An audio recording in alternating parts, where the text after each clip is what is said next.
I'd had the training here, right here in this building, of how to operate the cameras and little nuances here and there about how to, set the aperture and all those different things cameras speak. And to get up there, I actually assembled the cameras and started doing the initial photos, and then from that wound up mapping almost the entire globe, that from plus or minus 51.6 degrees latitude, flying through auroras, looking at the auroras, in the distance, the northern aurora to the north, on a full moon night where you can still see the colors of the ground. I mean, just amazing timing to be able to experience that and take part in all of that. I wasn't a photography guy. I wasn't a photo guy at all. I mean, I knew how to pick up a camera and push the button. That's about all I knew. But James taught me everything I needed to know about the cameras.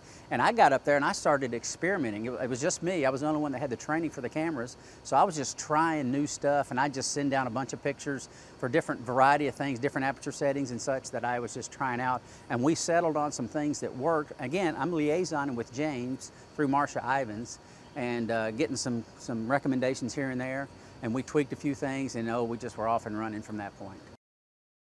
You don't see people, obviously you're way up there, but you see the effects of people. You see the lights. You see, I look at pictures that I saw from the Blue Planet, the first picture or movie that IMAX made from space, at least I think it was the first, and I see the pictures now, and you can see some differences in the Earth. Of course, I can't see those differences real time, but looking back at those old shots, you can see that there's been some changes.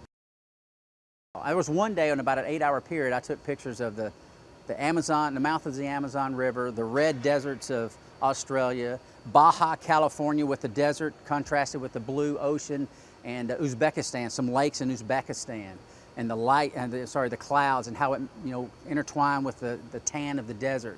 And that was just like in 8 hours. And I sent those to my family. I'm like, wow, it's sensor overload. I mean, what you can see and experience in just a short period of time, being in an orbiting laboratory like the space station.